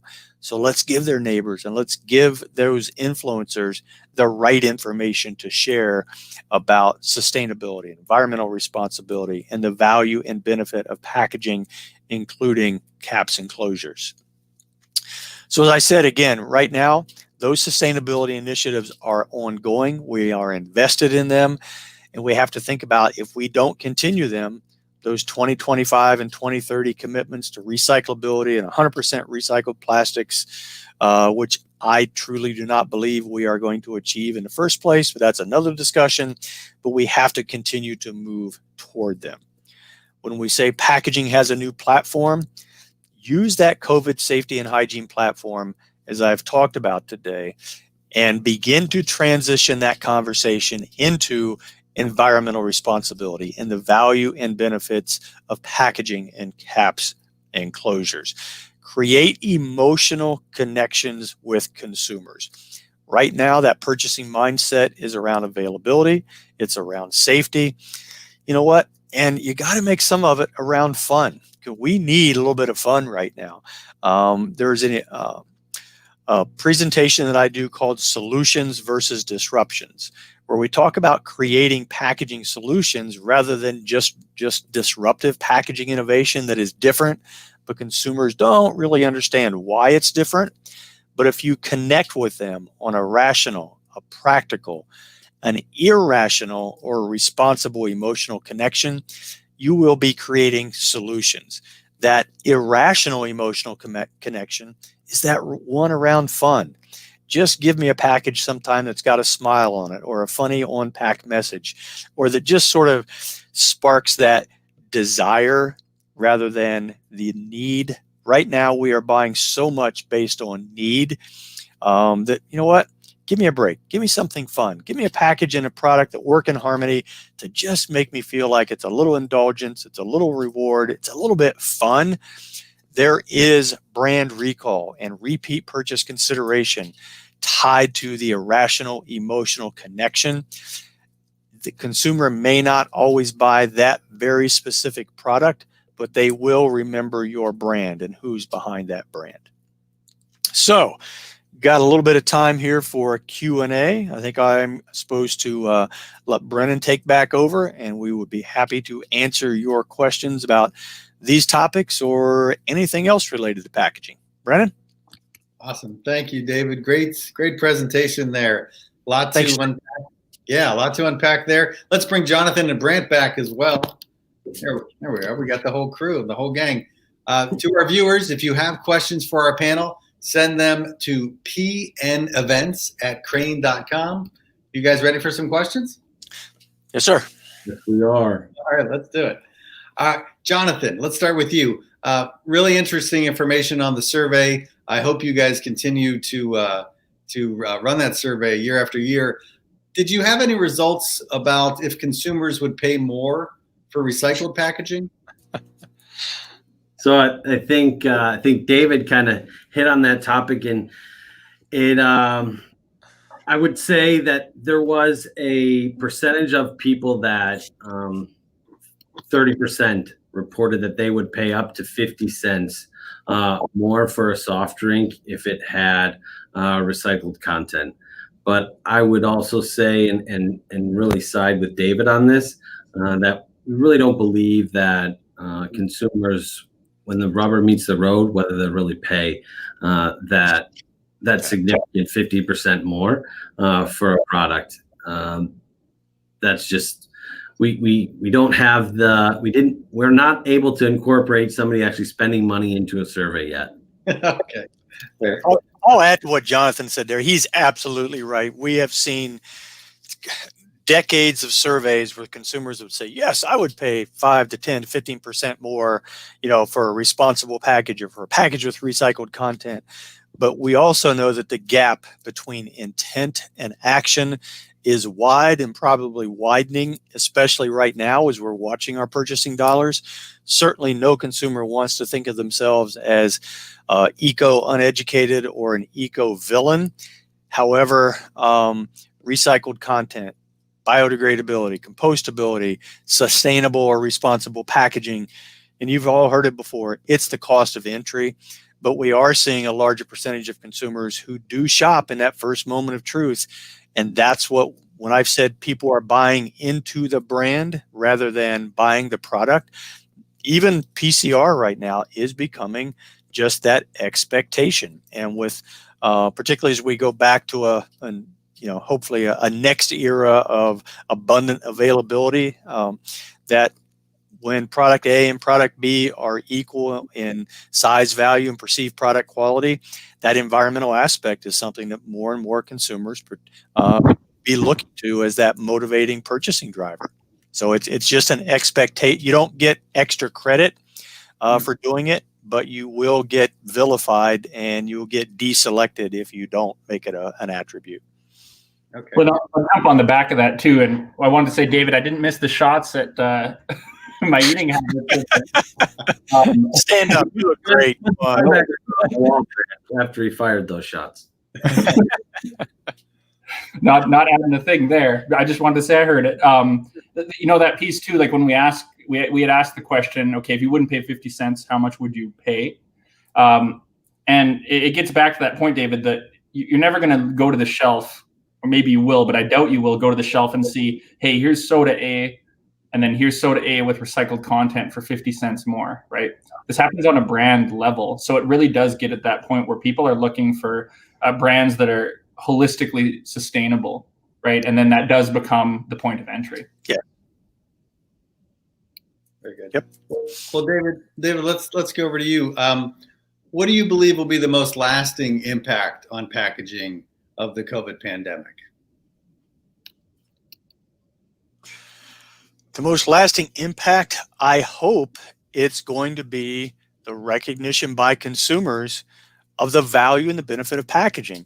I don't think we are going to silence the let's kill plastics, let's kill all packaging, of those groups. But I think the influence of people who say, you know what, you're right, we do need packaging. But we as an industry need to admit that, yes, we need to reduce our use of plastics or all types of packaging. We need to optimize our packaging, and we need to have more on-pack communication about that value and benefit. Brands are paying for these attributes. They're sinking the money into recycled content, into compostable packaging. Why not make it a marketable attribute? And I think the lasting effect of this is we have the opportunity to make it a lasting effect. So, Brant, let's revisit that survey. Was there any feedback about the perception of single-use plastic bans? Did you guys touch on that at all? Yeah, and we did. I had seen this question come in, so I brought up a slide, and I don't think I need to share my screen, but I'm looking at it here. And so we had asked the question about grocery bags, actually. And so depending on where you live, you may not have seen this, but lots of locations, grocery stores that had gone into banning single-use plastics, so like the t-shirt type bags, went back on that and said, now thou shalt not bring in your own bag.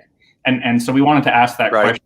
I'm reading it off the slide here. We had said, how do you feel about these restrictions on bringing your own bags to grocery stores? And then why do you feel this way? And actually, there were two surprising results to it. One was that 40% of people either didn't know or said, I don't care, right? Which gets to that point that maybe it's not a movable middle, but people are just saying, like, I'll just do what you tell me to, sort of thing.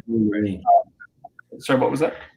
What does it mean to me? Like they were really unsure. And so it's about that education of showing them what it means to them. Oh, go ahead, David. If consumers understood how unsanitary reusable totes are, and if they truly understand that you have to use a reusable cotton tote up to 130 times to make it as energy efficient to produce and to use, and as really as environmental responsible as a plastic bag. But that's, it's hard to share science with the general consuming population because they've already got in their minds that plastic bags are bad and we should get rid of them, when the exact opposite is really true. But I think it all comes down to, if we would just show them how unsanitary those reusable totes are, if you don't wash them each time, they would go to plastic with no problem. So. Yeah. Well, when the pandemic was quite, in front of our faces and still is, for those who weren't the 40% who said they don't care, for those who said they did care, it was outnumbered about 2 to 1 for people who were in support of the bans.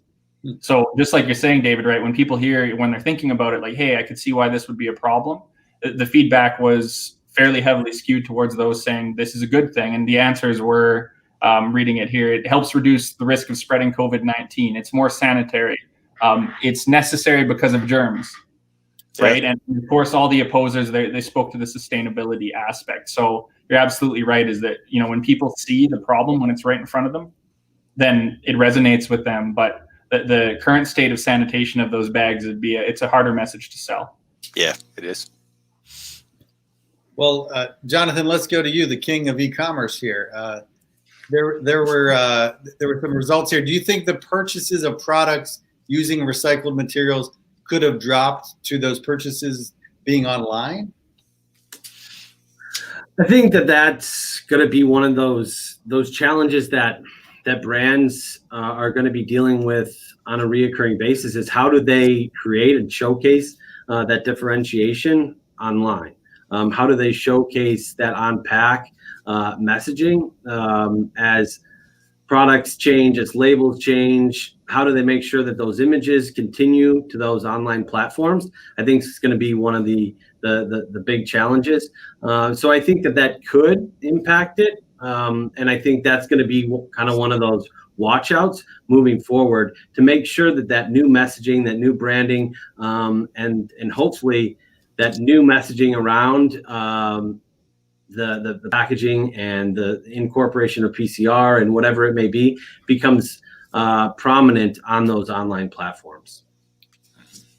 Do you guys think, I'm just thinking, Jonathan, based on that and some things that both David and Brant were saying, do you think in this COVID world, does it make it harder to roll out a new cap and closure right now? Because so many people, according to your results and what we would know, are buying their groceries and their products online. So they're not really testing it in store or grabbing it, touching it, and feeling it. Is this a difficult time to roll out a new cap or closure?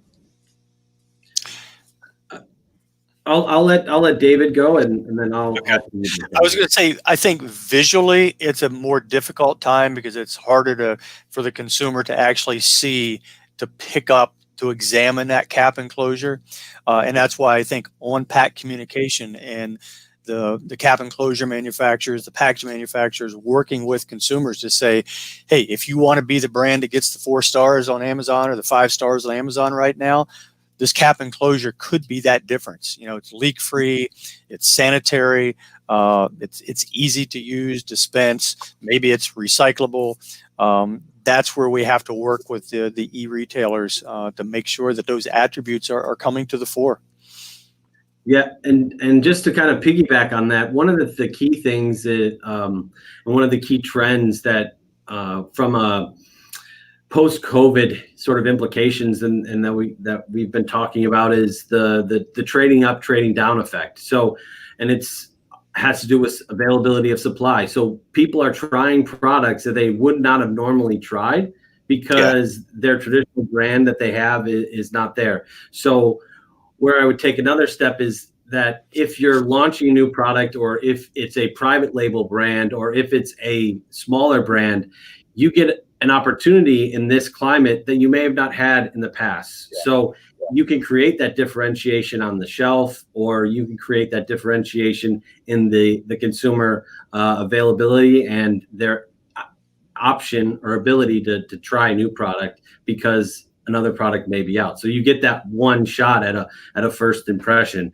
But I think one of the overarching things is that this is a scenario where traditional cold calling is really hard to do in this climate when you're not able to be in front and be able to showcase what you have to offer. So you've got to find new ways, and that's where e-commerce enables some of those new ways to showcase the features and benefits that you can provide.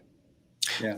I'll build on what Jonathan said there. I think there's a couple of really key things he said is one, working with those challenger or upstart brands. Consumers typically trust those challenger upstart brands much more deeply than they do a legacy or an existing or an entrenched brand.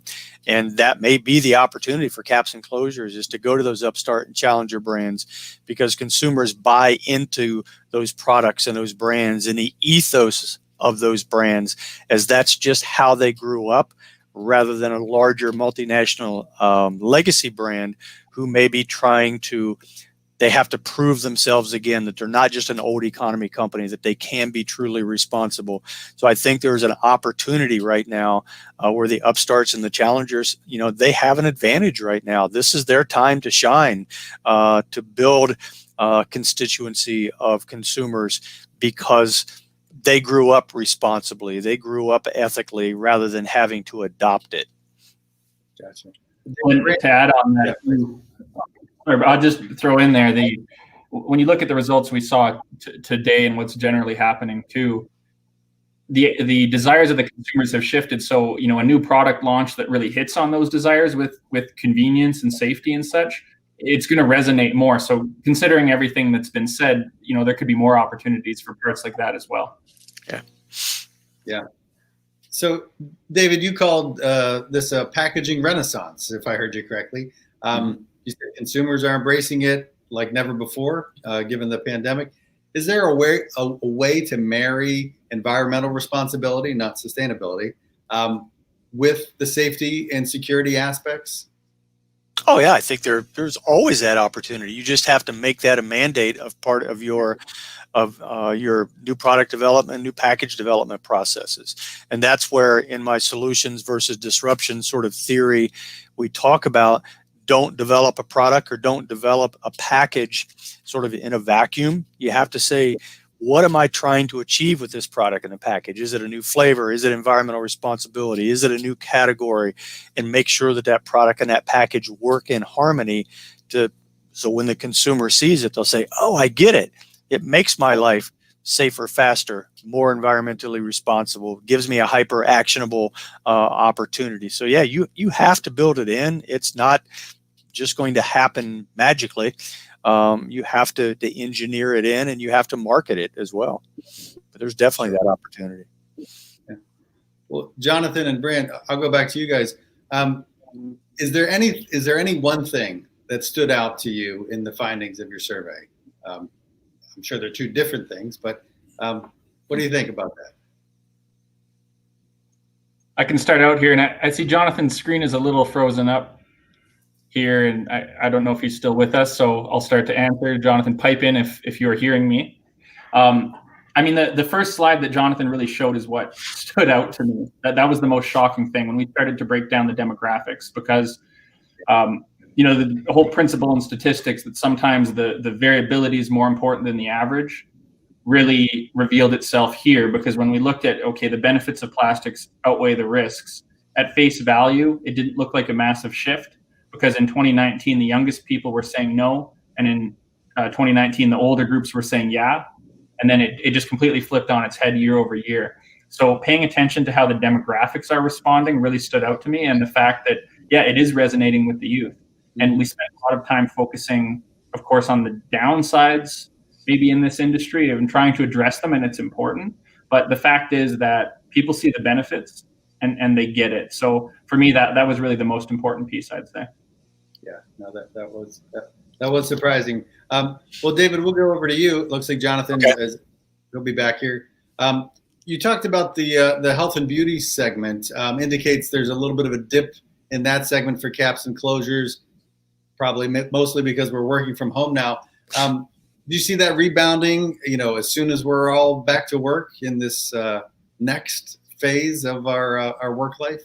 Yeah, sure. I think people are going to look forward to the opportunity to go back to the office, to spend time with their friends, to wearing something other than sweatpants and t-shirts, making sure that they look good. And I think they're going to just feel good about themselves. And I think there will be a renaissance there as well, so to speak, in terms of people wanting to be looking their best when they do, get together with their friends. Yeah. So. Awesome. Well, gentlemen, I think that is all the time we have for questions. But any parting words for our viewers? Brant, why don't we start with you? Any final thoughts for our viewers out there today? Well, I guess first I just wanted to thank everyone for joining us online, and thank Plastics News for hosting us. And really, we have to think about the consumers that are accessing our products. And so I just want to reiterate here, we showed in a lot of cases what seemed to be a drop in expectations around sustainability and such. But I want to be clear that we know that's going to come back, and that needs to be solved. So I wouldn't want anybody to come away from this thinking that, Brant said sustainability has gone the way of the dinosaur. It's simply not the case. And then to keep in mind too, that everybody's going through a lot. So anywhere you can help them with your brands and your products, you're really going to hit home there. Yeah, well said. David, how about you? Any final thoughts? I want to, as Brant did, I want to thank Joe Pryweller for inviting for this, Brennan for hosting such a great event, for Colleen behind the scenes for making sure that this virtual event came off flawless today. The thing I would leave you with is empathy. Think about what the consumer is going through, and what you as a package manufacturer and with your CPG clients can do to empathize with consumers, make their life a little more bearable. Every once in a while, make it fun, make it easier, make it safer, make it more convenient, but always think about what that consumer is going through and how your product and your package, and in this case, particularly your cap enclosure, can do to make that consumer feel more confident, just feel better about themselves, and give them a little bit of hope. Yeah. When we start with the customer, it's hard to go wrong. Yes, sir. Well, that's right. Jonathan, so glad you were able to rejoin. Any final thoughts for our viewers out there today, Jonathan? Yeah, I think, and sorry if there's any technical glitches, but I think the big thing that we really took away from the research is that plastic has become back in favor. People are definitely seeing the benefits of plastic, and e-commerce is that it's accelerated in its importance as far as designing and developing packaging that can meet those performance requirements. That's the big thing, is that how quickly e-commerce has grown. In particular, if you took the e-commerce purchases that took place in the April, May, and June timeframe, that was the equivalent to the e-commerce, or I say purchases, but the growth that we saw in those 3 months was the equivalent to the growth that we saw in the previous 3 years. So tremendous growth, and that really pushes forward the need to bring forward solutions that both hit on those sustainability messaging while delivering the convenience that e-commerce provides. Yeah, that's an amazing growth in e-commerce there for sure. Well, gentlemen, thanks again for all your insights today. If you want to reach out to David, Brant, or Jonathan, you can reach them at the email addresses on our screen. I'm sure they'd be happy to speak with you. I want to thank Jonathan Quinn and Brant Wunderlich of Nova Chemical and David Lutenberger of Mintel. Also, thank you for attending today's session of Plastics, Caps, and Closures. Our conference continues tomorrow at 9 a.m. Eastern. Our first speaker is Augustine DeLilly from Aptar with a look at the European beverage market. That's followed by a 10 a.m. keynote address from design expert Peter Clark of Product Ventures. That's just a sampling of the 18 sessions we have in store for you this week. Until then, I'm Brendan Lafferty. Thank you for attending our workshop brought to you by Nova Chemicals and the Plastics, Caps, and Closures Conference organized by Plastics News.